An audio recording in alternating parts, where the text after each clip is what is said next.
Hey, before I start, I wanted to say that the footage you're about to see was made as test footage and I didn't even know if I will ever turn it into a video, so my energy and enthusiasm in the first few minutes wasn't quite on point. The important thing, I have a new microphone and that is what you're hearing now. In comparison, this is how my old microphone sounded. It's called Spirit of Gamer Echo 300, highest possible quality you can ever get. And this is the HyperX Quadcast I'll use from now on until I drop it or something. I also got a proper microphone stand for it, so I won't be complaining about using some cans of deodorant and a piece of leftover wooden flooring piece as a microphone stand. And that's it. Enjoy.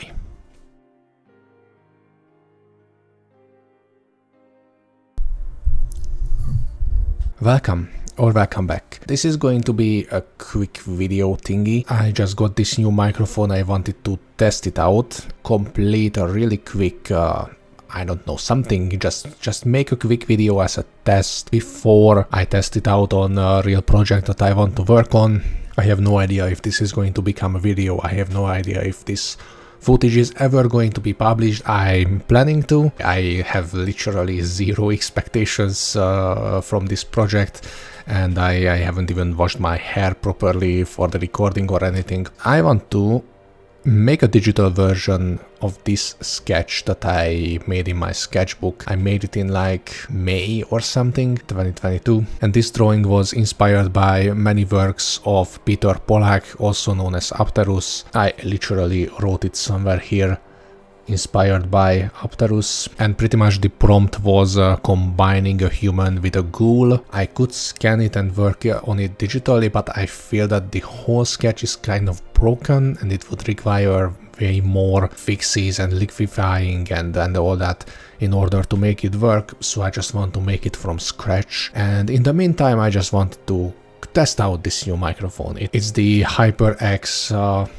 what's it called? HyperX something. I was planning on getting a Blue Yeti, but it was out of stock for my country, so it wasn't available. But so far, based on the quick testings that I did with this, I'm really satisfied with how it sounds. Let's just quickly start and jump into this project before I record another hour of footage for no reason and we'll have no idea what to do with it.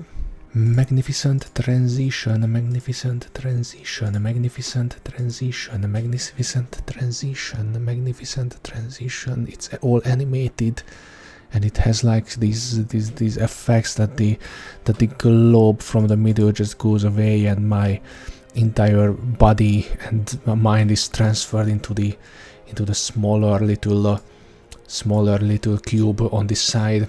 Really nicely done. Perfection, unbeatable animation, peak quality from the entire art YouTube. Now, let's do something with this.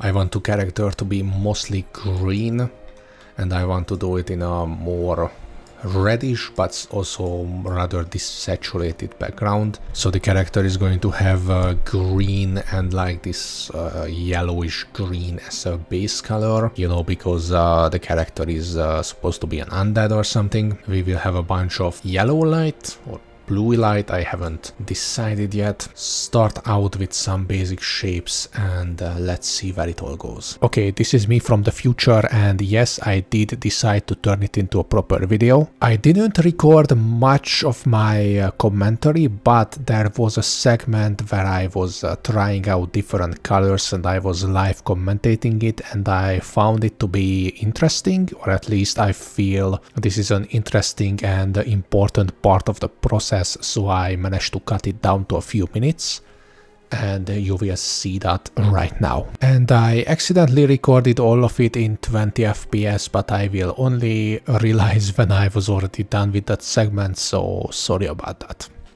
What should be the color of the blush? When I paint characters with, you know, who are alive, I would use this color, just this really bright and saturated red, and then I will just turn down the opacity of it. Maybe it will work similarly, like you will see the minimal amount of blood that is left in the character. Let's first just place the blush itself to the places I would generally place it, you know, something like this. Turning the green skin into this yellowish, almost orange.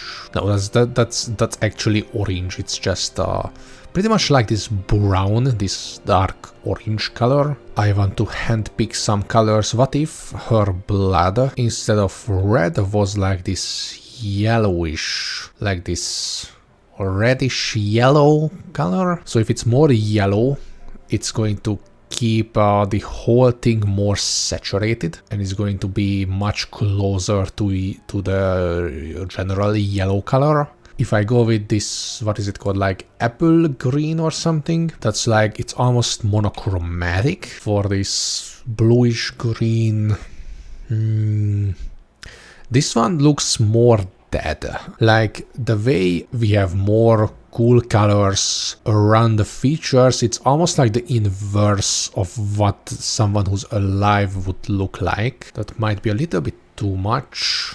I'm not sure how this, you know, pink and purple is going to look. That pretty much just looks like rotting flesh. I don't want to get that color. This is the regular green yellow palette, and this is the dead looking palette. I want to progress with this one first. After rotating this eye a little bit around, I feel like I want to progress with this version instead. Or should I?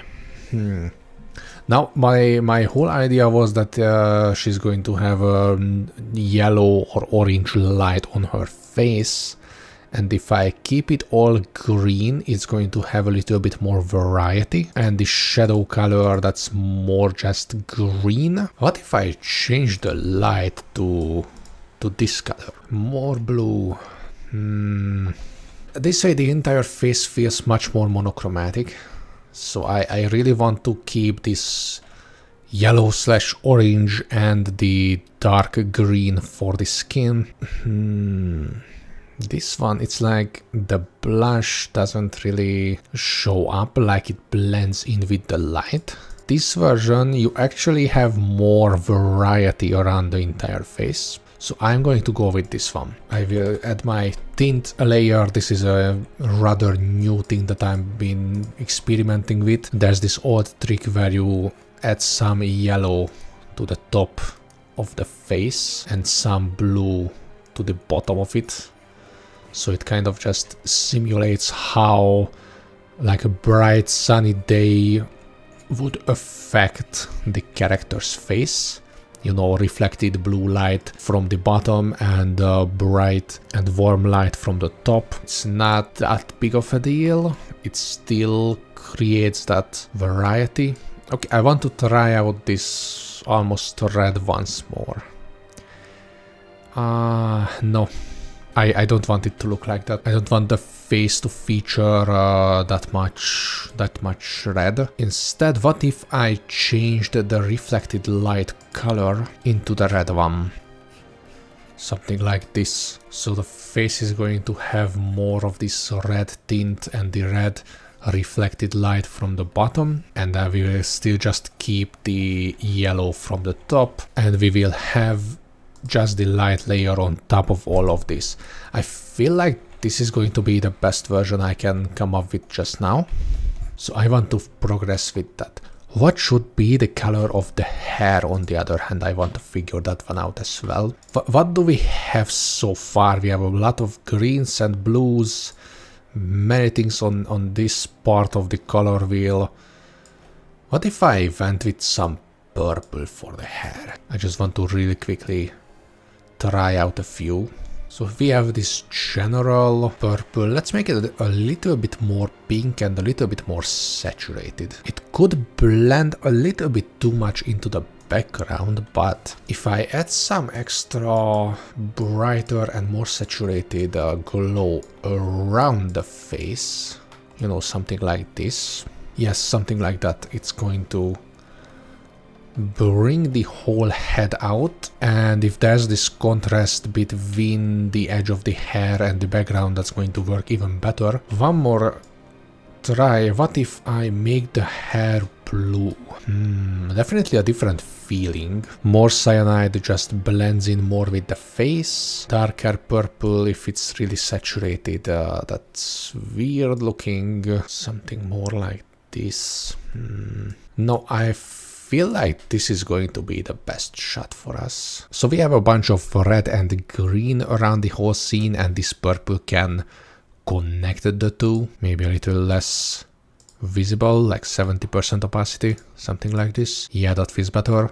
Also, I want this medal to be like bright red, this kind of stuff. Not bright red, saturated red, that's what I wanted to say. Like this really striking red color. And maybe our character's eyes could be red as well. You know, just playing with the whole contrast, you know, red overall background. I want this background to be actually more saturated than this. Something more like this, and it's gonna have some darker edges. You know, like this, just almost this vignette effect, framing the whole character, and also the body is going to be extended, so she won't be cut off here. Keep referring to this character as she, while I actually wanted to make them non-binary, or like not necessarily recognizable. Freehand brush stroke is taking way too long. And in the middle of this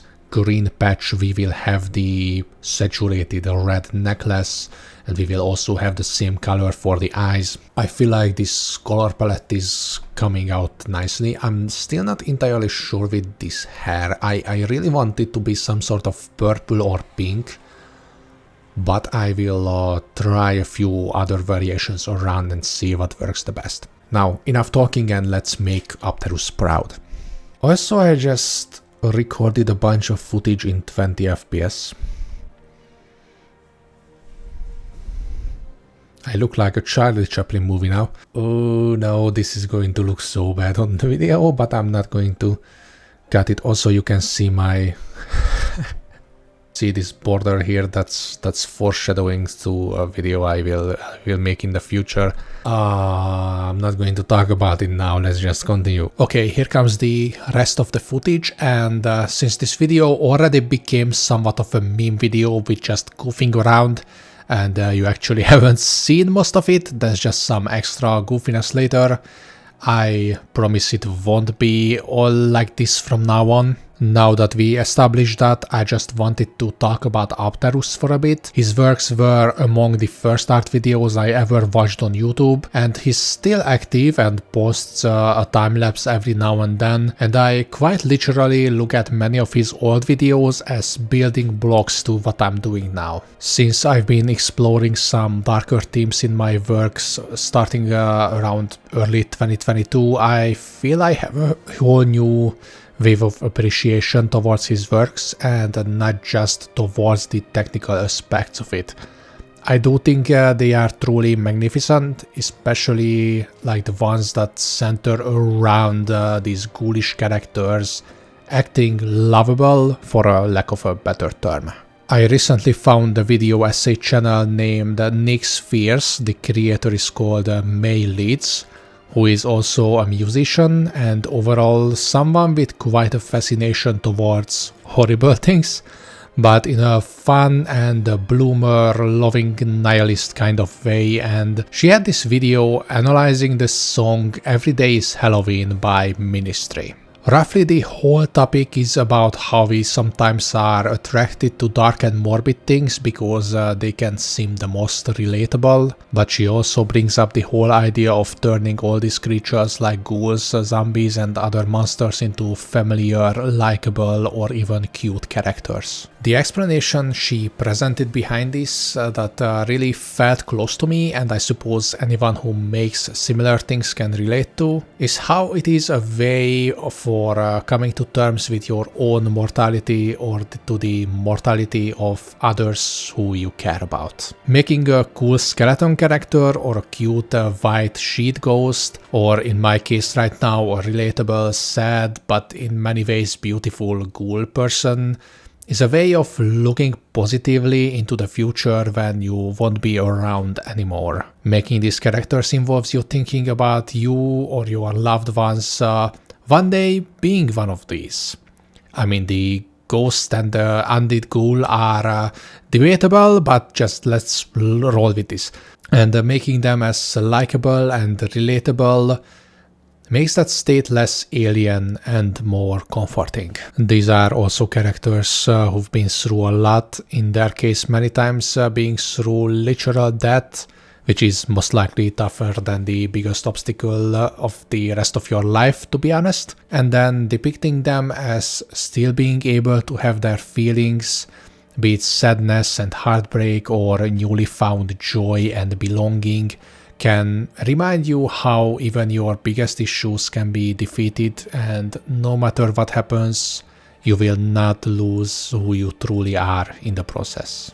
Now, I have to admit, when I started writing the script for this voiceover, I was not expecting it to turn into what it did, but I'm glad it happened. So I was thinking what my ghoul could represent. Now, the necklace started out as just a cool looking prop, and the eye color matching it was just a design decision to make it look better, but let's give it some meaning.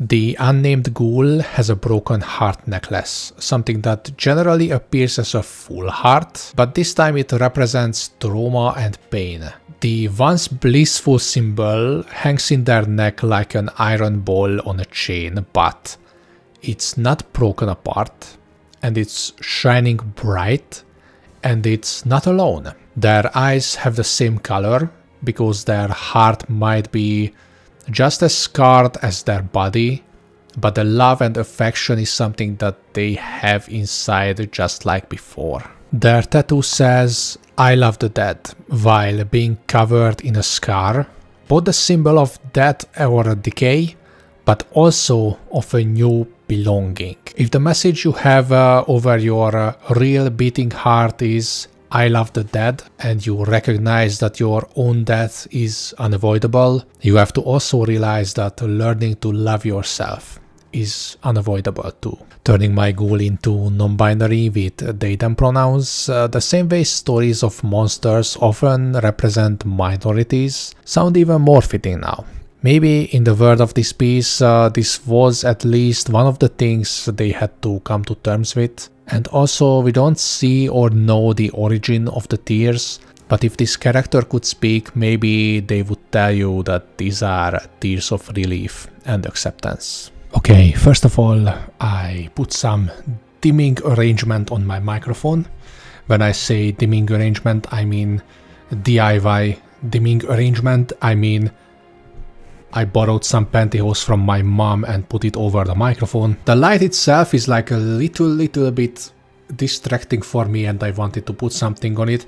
Originally, I wanted to take it apart and remove the LEDs or just put some tape on them, and then I started looking into how you can do that, and like the YouTube video that was explaining how to do that properly was like, okay, get a screwdriver, pop up the top of this microphone and use a hairdryer to melt the glue that is holding it in place, so you can take it off and then you can wiggle it out from the other side. I was like, okay, let's just not even open that kind of worms, or in my case, let's just not open that microphone. I've been testing it out, and it feels like that my voice doesn't really change when I put this thing on it, so I'm going to be using it for now. Now, about the picture, I'm going to go and say that it ended up becoming better than I expected.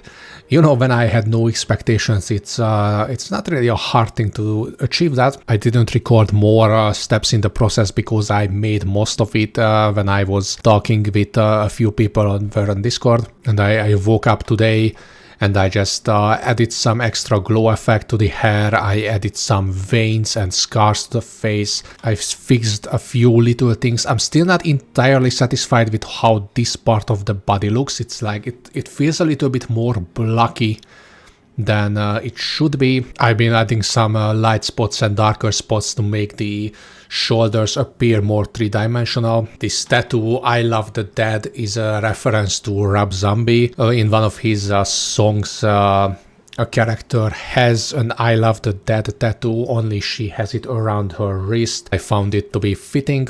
Okay, I'm here from the editing room, which is the same room I'm just editing now. I didn't say in the original video, but it's really the combination of two references to Rob Zombie's music. The first one is from the song The Hideous Exhibitions of a Dedicated Gore Whore. There's this line, where is it? She got a Wolfman tattooed on her fist, I Love the Dead around her wrist. And then there's this other song titled White Trash Freaks. And in this one we have I Love Ringo across her breast, covering a nasty pitbull scar. And I combined the two, so I have the I Love the Dead like in the chest area that is covering a scar, or more like the scar itself is covering the tattoo, because it's like scratching into the tattoo.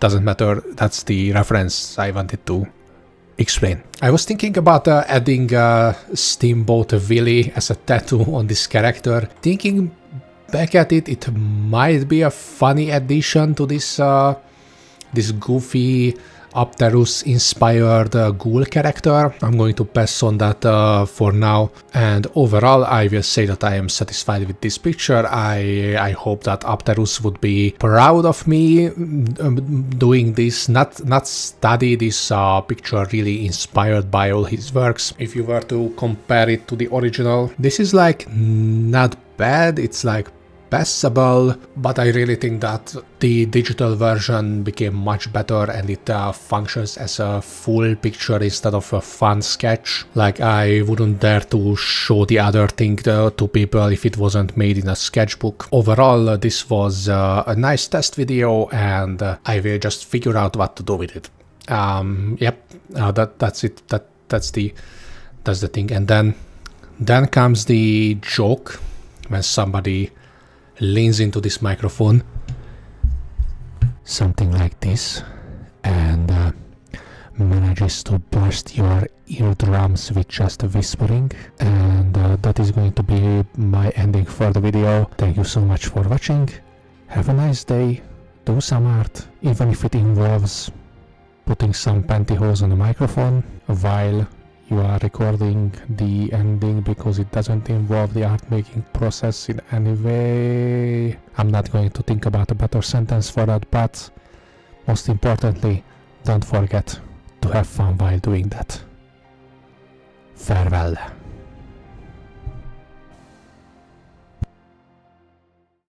They ran SL painting heading west.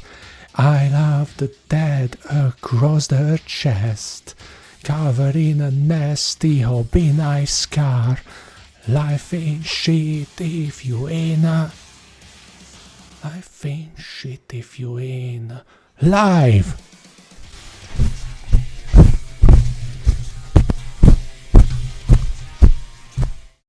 Freehand brush stroke is taking way too long.